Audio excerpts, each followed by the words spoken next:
hormat dan patuh pada orang tua. Nah, sebagaimana janji Bapak, pada hari berbahagia ini kita masih di materi yang sama, tapi pada sub materi yang berbeda. Itu materinya, sub materinya ini dia yang ada di depan. Yang dari belakang nampak ya? Kisah-kisah tentang hormat dan patuh kepada orang tua dan guru. Nah, jadi sebelum kita melangkah lebih jauh, Bapak ingin kepada ketua kelas untuk memimpin doa supaya kegiatan pelajaran kita hari ini diberkati oleh Allah Subhanahu wa taala. Kepada ketua kelas, silakan. Teman-teman semua, sebelum kita memulai pelajaran untuk belajar, mari kita membaca doa.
Asmawati,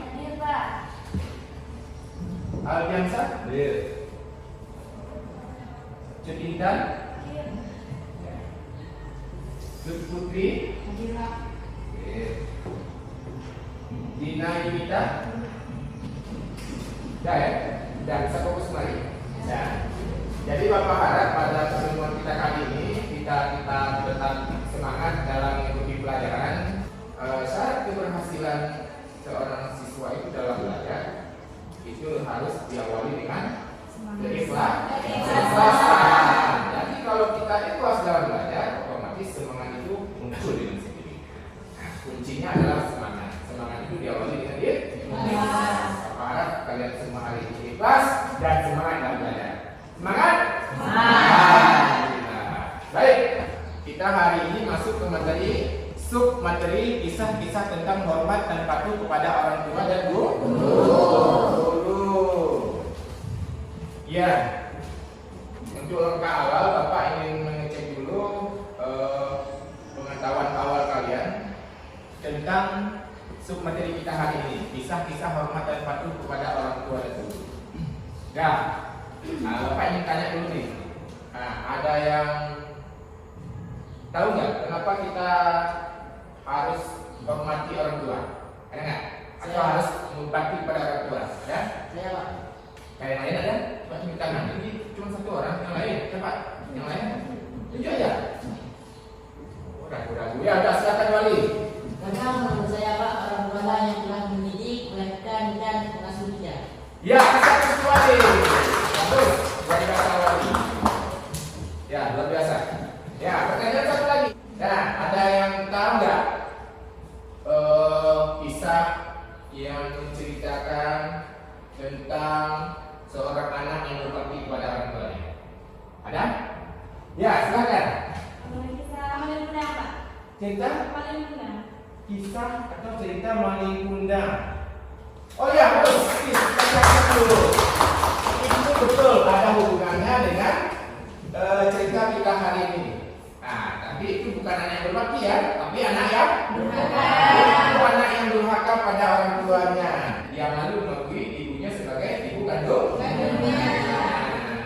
Sehingga dia dikutuk oleh ibunya menjadi batu. Itu kisah yang terjadi di Indonesia. Tepatnya di mana? Iya, di Sumatera Barat. Ini berarti mengerja balik kisah anak yang berbakti kepada orang tuanya. Kisah anak yang berbakti, tadi durhaka, lawan durhaka berbakti. Ada nggak kira-kira yang kalian pernah baca-baca di buku atau atau di artikel-artikel melalui internet atau sebagainya? Ada? Ada siapa? Ya, silakan. Saya Pak. Nah, Kisah Uwais Al-Qarni yang mulianya waktu dunia yang cacat dan dari alam semesta. Uwais ya? Uwais Al-Qarni yang menggendong ibunya. Cacat dari Yang semesta. ngapain? Nah, yang dia, betul. Alhamdulillah, ini yang Bapak mau. Karena kenapa? Kebetulan sekali nanti yang menjadi pembahasan kita hari ini termasuk bisa tentang Uwais Al-Qarni. Kemudian tentang anak durhaka tadi masuk juga, tapi bukan undang yang kita bahas hari ini, tapi cerita Alqamah. Siapa Alqamah? Adalah seorang anak yang durhaka pada ibunya. Dan sebelum kita lebih jauh membahas masalah ini, Bapak mau menyampaikan dulu ya yang menjadi kompetensi dasar dalam pembahasan kita hari ini. Boleh diperhatikan di depan. Di sini ada KD 1.6. Nah, yaitu meyakini bahwa hormat dan patuh kepada orang tua dan guru sebagai kewajiban agama. Yang kedua ada KD 2.6, yaitu menunjukkan perilaku hormat dan patuh kepada orang tua dan guru sebagai implementasi pemahaman Quran surat Al-Isra ayat 23, 24 dan hadis yang terkait. Nah, ini yang kedua. KD 6 menganalisis perilaku hormat dan patuh kepada orang tua dan guru. Selanjutnya ada KD 4.6, itu menyajikan kaitan antara ketauhidan dalam beribadah dengan hormat dan patuh kepada orang tua dan guru sesuai dengan Quran surat Al-Isra ayat 23, 24 dan hadis terkait. Nah, ini dia kompetensi dasar pembelajaran kita hari ini. Selanjutnya tujuan pembelajaran. Nah, tujuan pembelajaran kita hari ini adalah yang pertama, meyakini bahwa hormat dan patuh kepada orang tua dan guru sebagai kewajiban agama. Yang kedua, yaitu menunjukkan perilaku hormat dan patuh kepada orang tua dan guru sebagai implementasi pemahaman Quran surat Al-Isra ayat 23, 24 dan hadis terkait. Nah, jadi dalam proses belajarnya kita memakai model pembelajaran discovery learning. Nah, ini bukan hal asing lagi bagi kalian, karena setiap kita belajar pendidikan agama Islam bersama saya, selalu kita menggunakan apa? Model pembelajaran discovery learning. Nah, coba perhatiannya, coba fokus dulu ke depan, kita masuk ke kegiatan inti pembelajaran kita hari ini.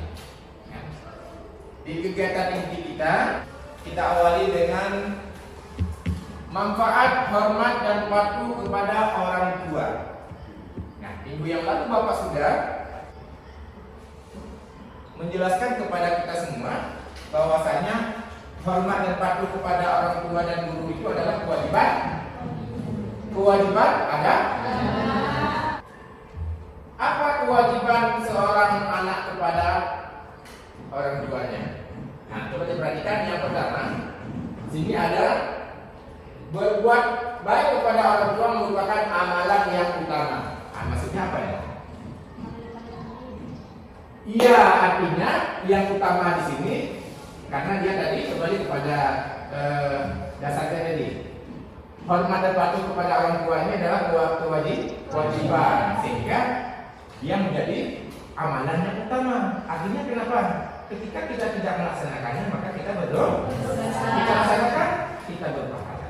Nah, karena wajib, ya, tidak boleh, tidak harus kita lakukan. Yang kedua, berbuat baik kepada orang tua mengantarkan kita mendapatkan ridha dari Allah Subhanahu Wa Taala. Seorang anak wajib dia berbakti kepada orang tuanya. Kenapa harus wajib berbakti? Karena ridha Allah iya terletak pada keridhaan kedua orang tua. Apabila seorang orang tua baik ayah atau ibu kita tidak ridha terhadap kita, maka Allah juga tidak ridha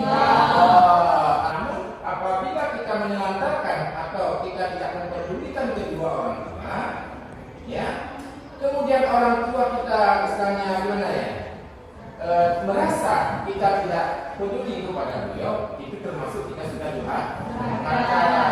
Ingat ya, durhaka kepada orang tua itu tidak mesti kita harus ya melakukan atau menyakiti beliau, menyakiti orang tua kita, tidak mesti. Dengan kita kurang peduli saja kepada orang tua kita, kemudian orang tua merasa bahwa kita tidak peduli sama beliau, ketika itu kita sudah durhaka. Hati-hati kita sebagai seorang anak terhadap orang tua. Inilah yang mau Bapak sampaikan. Kita hari ini akan mencoba membahas tentang kisah seorang sahabat Nabi yang bernama Alqamah. Siapa Alqamah itu? Adalah seorang sahabat Nabi yang taat dalam beribadah. Nah, luar biasanya dia beribadah, sehingga tidak diragukan lagi bahwa dia masuk ke dalam salah seorang sahabat Nabi yang taat. Tapi apa yang terjadi? Ada satu hal yang membuat si Alqamah ini sulit ketika dia sakaratul maut. Nah, dikisahkan bahwasanya pada suatu hari si Alqamah ini mengalami sakitnya sakit keras. Pada suatu hari terjadilah sesuatu yang tidak diinginkan. Apa itu? Si Alqamah sakaratul maut. Si Alqamah tidak bisa mengucapkan kalimat syahadat. Nah, pada saat si Alqamah berusaha mengucapkan kalimat syahadat, selalu dia yang terucap di mulutnya adalah ibunya. Ketika asyhadu an la ilaha illallah, asyhadu ibu. Pokoknya asal dia mau mengucapkan kalimat syahadat, selalu yang terucap di mulutnya itu adalah ibu. Diperhatikan oleh istrinya. Sampailah cerita itu ke Rasulullah. Jadi Rasulullah mengutus para sahabatnya untuk mengecek apa yang terjadi sebenarnya sama Alqamah. Singkat cerita, ketika dicek rupanya ibunya tidak rela pada anaknya. Nah, jadi untuk lebih jelasnya nanti kalian bisa langsung melihat videonya yang sebentar lagi akan dapat tayangkan. Nah, nanti tolong disimak videonya. Nah, nanti menjadi tugas kalian, baik itu tugas kelompok maupun tugas individu. Nah, kemudian ini tadi anak yang durhaka. Nah, ini ada satu lagi yaitu kisah tentang anak yang berbakti kepada orang tuanya, khusus pada ibunya. Siapa dia tadi? Uwais Al-Qarni. Siapakah Uwais Al-Qarni? Dia juga merupakan sahabat Nabi. Dan sebelumnya Bapak ditanya dulu, apa yang dinamakan dengan sahabat Nabi? Apa itu sahabatnya? Apakah sahabat yang selalu tiap hari bersama Nabi? Wali? Jadi bagaimana? Yang dikatakan sahabat. Nah, yang dikatakan sahabat adalah orang yang hidup pada masa Nabi.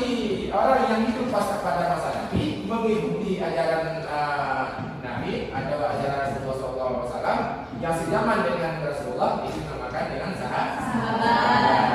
Nah, jadi Al-Qarni ini merupakan salah seorang sahabat yang hidup pada masa Nabi. Nah, jadi dikisahkan bahwa Al-Qarni ini adalah seorang anak yang hidup bersama ibunya. Nah, jadi status keluarga mereka itu adalah keluarga miskin yang hidup di suatu pelosok kampung di daerah Yaman sana. Jadi singkat ceritanya si Al-Qarni ini tadi ya adalah seorang yang sakitnya adalah sakit sopak. Kemudian karena dia ini tadi adalah anak yang paling berbakti kepada orang tuanya minta sama dia. Orang tuanya mendoakan, ya Allah ya Tuhanku, sembuhkan anakku. Itulah kira-kira doa orang tuanya. Ya. Nah, jadi si Uwais ini tadi sembuh. Dikisahkan ibunya tadi ini ya mau naik haji, tapi seribu sayang mereka adalah orang miskin. Uwais Al-Qarni dikisahkan dia berencana atau bercita-cita ingin menghajikan orang ibunya untuk berhaji. Pada suatu hari membeli 1 ekor anak lembu. Anak lembu yang dibelinya itu adalah anak lembu yang paling kecil. Nah, jadi untuk apa itu anak lembu? Anak lembu itu nanti digunakan sebagai bahan dia untuk latihan. Sengaja dia membuat kandang anak lembu itu di atas bukit yang tinggi. Di sana dibuat kandangnya. Jadi setiap pagi menurunkan anak lembu dari bukit tadi, dari kandang anak lembu dibawa ke padang rumput untuk digembalai dengan cara digendong. Nah, jadi orang yang melihat menertawai si Uwais. Apa yang si Uwais? Kalau kita gila ya, kok si Uwais sudah gila ya ini? Tiap hari menggendong anak sapi. Nah, dari kecil anak sapi itu digendong sampai anak sapi itu besar. Tapi masih sanggup digendong oleh si Uwais. Karena tiap hari dia biasakan menggendong, sehingga nggak terasa anak sapi besar, dia tambah kuat. Si Uwais ini tadi udah kekar badannya. Kenapa kekar? Karena tiap hari berlatih dengan menggendong anak sapi. Nah, tujuannya untuk apa dia lakukan? Supaya dia kuat. Karena tadi dia bercita-cita ingin menghajikan ibunya. Ingin diberangkatkan dengan unta. Dia tidak sanggup beli unta. Dia mau pakai apa? Pakai pesawat. Nggak ada pesawat. Ada, ya? Kan ada tapi dia tidak sanggup. Mau membayar orang untuk diupah membawa ibunya. Apalagi dia nggak punya uang. Maka buat tekad yang kuat. Bagaimana caranya ibu saya yang lumpuh ini harus bisa berhaji. Jadi beristirahat dalam pikirannya dia harus menggendong ibunya dari Yaman ke Mekah untuk berhaji. Bayangkan dari Yaman ke Mekah itu adalah jauh. Bayangkan dari Yaman ke Mekah ibunya tadi itu digendong oleh si Uwais. Nah, inilah bentuk dari pengabdian seorang anak yang bernama Uwais Al-Qarni kepada ibunya, sehingga oleh Rasulullah SAW menyampaikan kepada para sahabatnya bahwasanya Uwais Al-Qarni ini adalah seorang pemuda penghuni langit. Dia sangat terkenal di langit tapi tidak terkenal di bumi. Hanya seorang miskin. Tapi di langit dia sangat terkenal. Di kalangan malaikat si Al-Qarni ini sangat terkenal. Sehingga Rasulullah SAW berpesan kepada para sahabatnya, kalian cari orang ini, Uwais, yang bernama Uwais. Nah, setelah nanti kamu jumpai dia, minta kalian itu didoakan oleh dia. Doa-doanya dikabulkan oleh Allah. Ya, pada saat itu para sahabat heran, siapa sebetulnya sosok Uwais Al-Qarni? Pastinya dia ini orang terkenal, pasti dia seorang pembesar, pasti dia seorang saudagar, pasti dia seorang yang kaya atau luar biasa dalam hal beribadah. Nah, jadi singkat ceritanya, pada setiap musim haji, ya, oleh para sahabat Nabi ini selalu bertanya kepada kafilah-kafilah yang datang untuk berhaji, yang berasal dari Yaman. Adakah di antara kalian ini yang bernama Uwais? Ya, di tahun pertama tidak ada. Di tahun kedua juga seperti itu. Sampai beberapa kali musim haji. Pas pada suatu ketika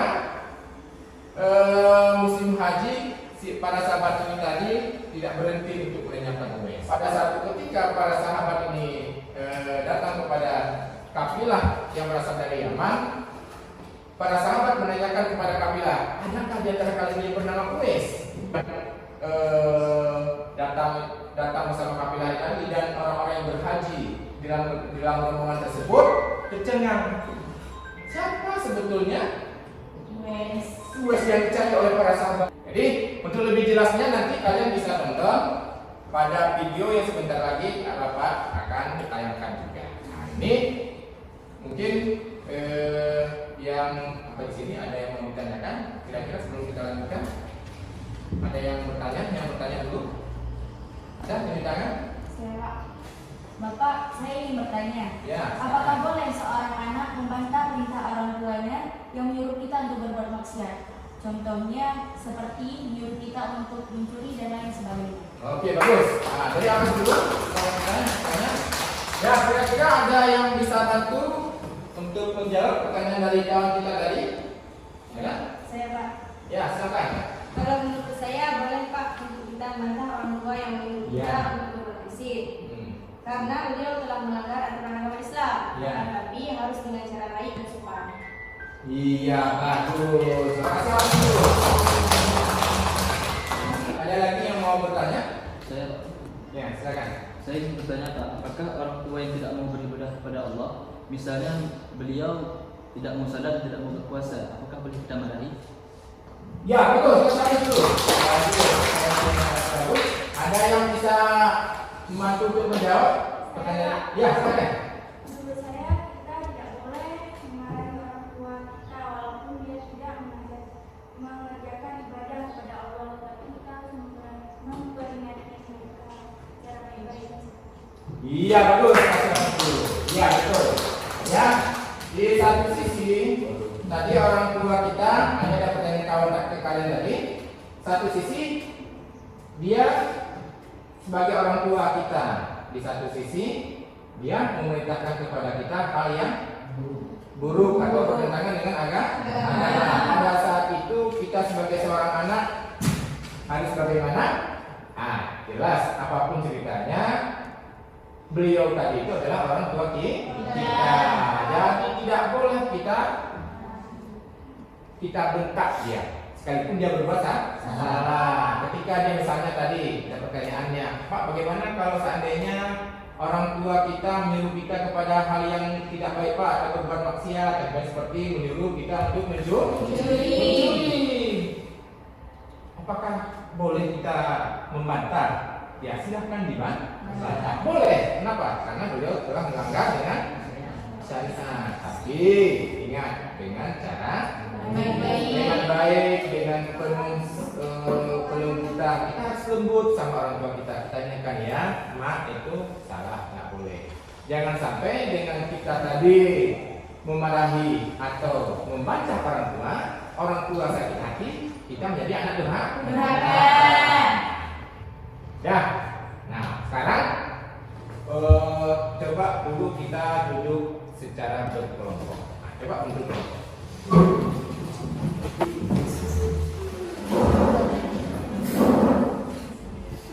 Kelompoknya tetap kita pakai format yang sudah ya. Jadi kita pakai 3 kelompok dan namanya tidak kita ubah, masih sebagaimana kelompok yang telah kita bagi minggu yang lalu. Nah, jadi ini kelompok 1 ya. Kelompok berapa nih? Kelompok 1, kelompok 2, ini kelompok 3. Nah, jadi coba fokus, kita tonton dulu video kisah Alqamah. Siapa nih tadi? Anak yang kurang. Nah, coba mari sama-sama kita tonton. Nah, nanti kalian simak, kalian dapat diskusikan kira-kira nanti apa pelajaran atau pelajaran apa yang bisa kita ambil dari kisah Alqamah. Orang mampu masuk ke semakin jauh. Iya, sudah lebih dari 3 hari dia dalam keadaan sekarang. Assalamualaikum. Waalaikumsalam. Bagaimana keadaan saudara Alqamah? Dia sakit keras dan sepertinya dia semakin menderita. Aku baru saja mau ke rumahnya. Kalau begitu, ayo kita sama-sama menengoknya. Ayo. Apa gerangan yang menimpa suamimu, wahai putriku? Sepertinya dia sedang sekarat. Alqamah, ucapkanlah asyhadu an la ilaha illallah. Ibu. Astagfirullah.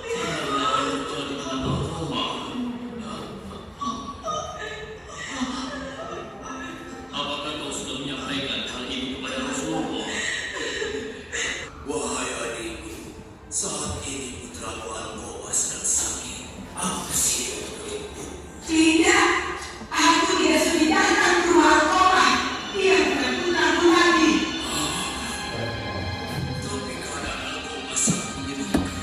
Dia telah sekarang. Apa kau tidak kasihan? Aku tidak peduli sebagaimana ia tidak kasihan dan peduli padaku. Baiklah kalau kau berkeras hati. Aku bersedia atas permintaan Rasulullah. Beliau ingin bertemu denganmu. Benarkah? Kenapa tidak kau katakan sejak tadi?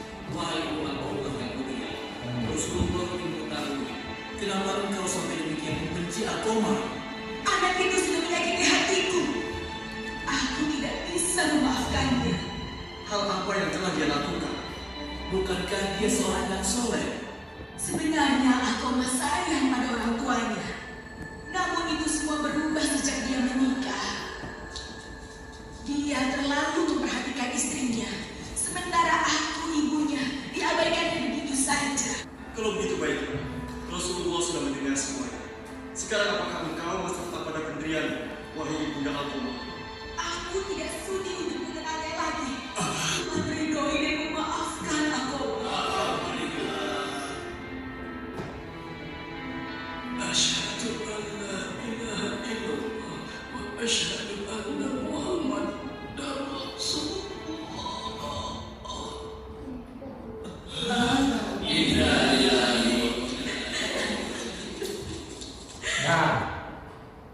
Nah itu dia tadi video inspirasi kisah tentang apa? Seorang sahabat Nabi yang taat tapi dia dianggap telah durhaka ibu. Ya sebelumnya Bapak mau membagikan dulu LKPD yang jadi tugas kalian hari ini. Ini untuk kelompok 1. Ini untuk kelompok 2 dan ini untuk kelompok 3. Kita saksikan satu lagi video cerita kisah tentang Uwais. Siapa sebenarnya Uwais Al-Qarni? Mari sama-sama kita dengarkan kisahnya melalui video berikut.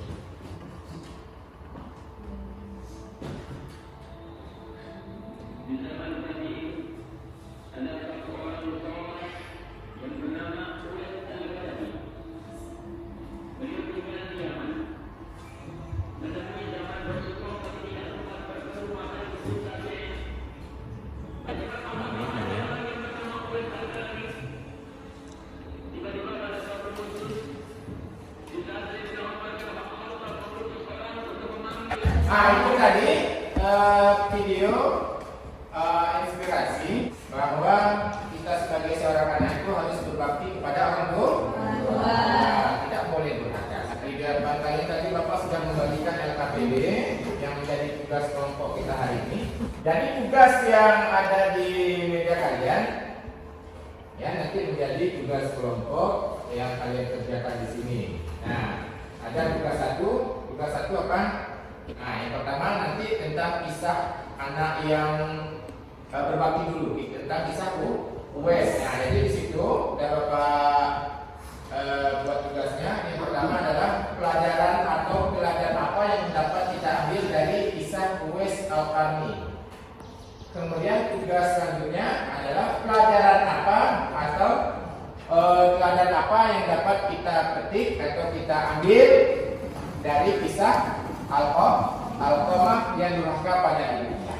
Nanti setelah tugasnya selesai, seperti bagaimana biasanya, setiap tugasnya dipresentasikan atau dipaparkan nanti menurut kelompok yang Bapak tunjuk. Yang kepada mesin kelompok Bapak persilakan untuk mengerjakan tugasnya.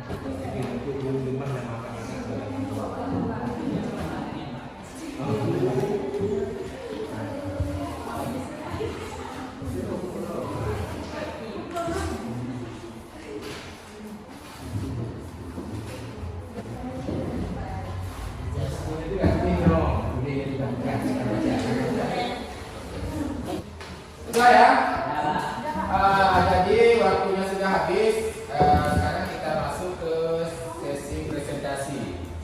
Nah, jadi Bapak harapkan kepada masing-masing kelompok menunjukkan satu orang dari anggota kelompoknya untuk presentasi. Ya, kepada kelompok satu, Bapak persilakan untuk mempresentasikan hasil kerja kelompoknya. Assalamualaikum warahmatullahi wabarakatuh. Kami dari kelompok 1 akan mempresentasikan hasil diskusi kelompok kami tentang kisah Uwais Al-Qarni yang berbakti kepada orang tuanya dan kisah Al-Qamah yang durhaka pada ibunya. Yang pertama, kisah Uwais. Uwais Al-Qarni merupakan salah satu orang yang hidup pada masa Nabi Muhammad yang terkenal dengan sikap selalu berbakti kepada ibunya. Uwais Al-Qarni walaupun dalam keadaan serba kekurangan tetap berbakti kepada ibunya. Kisah Uwais Al-Qarni menjadi salah satu kisah teladan yang menjadi contoh kita yang bersikap yang seharusnya terhadap kedua orang tua, khususnya kepada ibu. Pelajaran atau teladan yang dapat kita ambil dari kisah Uwais diantaranya: yang pertama, tidak mudah menyerah dan selalu optimis dalam menjalani hidup dalam segala tingkah. Yang kedua, selalu bersyukur atas nikmat yang telah Allah berikan kepada kita. Yang ketiga, meningkatkan perilaku berbakti kepada orang tua dalam kehidupan sehari-hari. Pelajaran atau hikmah yang dapat kita ambil dari kisah Al-Qamah di antara lain ialah: yang pertama, bahwa ridha Allah Subhanahu wa taala itu tergantung pada ridha kedua orang tua, dan murka Allah tergantung pada murka kedua orang tua, khususnya ibu. Yang kedua, jangan pernah menyakiti hati seorang ibu, apalagi sampai durhaka kepadanya. Yang ketiga, harus selalu mengutamakan ibu dibandingkan orang lain. Yang keempat, surga seorang anak terletak di bawah telapak kaki ibu. Sekian dari kelompok 1. Mungkin hanya ini yang dapat saya sampaikan. Lebih dari kurang mohon maaf. Assalamualaikum warahmatullahi wabarakatuh. Luar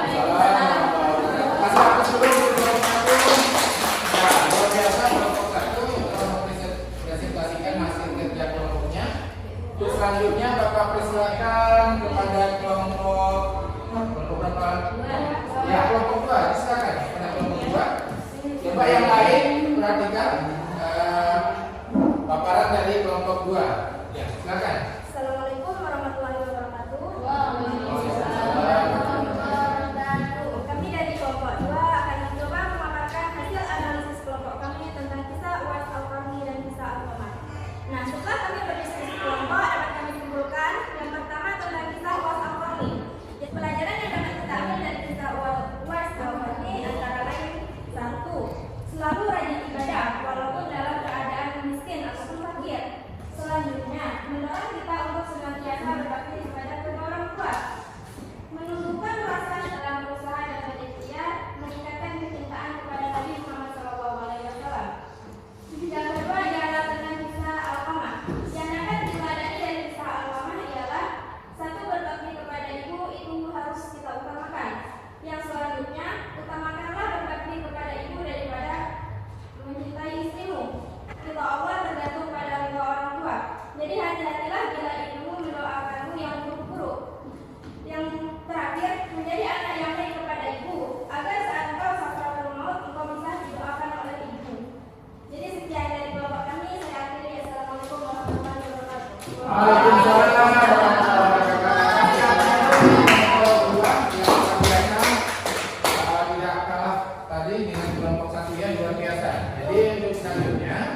Bapak persilakan kepada kelompok yang terakhir, yaitu kelompok 3. Ya, kepada kelompok 3 dipersilakan. Kasih aplaus untuk kelompok 3. Alhamdulillah, pertemuan pada hari yang berbahagia ini luar biasa.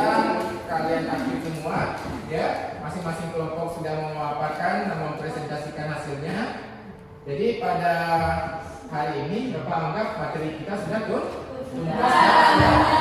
selesai. Nah, jadi coba perhatiannya ke depan dulu. Yang dapat kita simpulkan dari materi kita hari ini, yang pertama adalah berbakti kepada orang tua itu adalah hukumnya wajib. Kalau sudah wajib berarti siapa yang tidak melakukannya atau mengerjakannya maka dia berdosa. Ingat, dosa durhaka kepada orang tua adalah dosa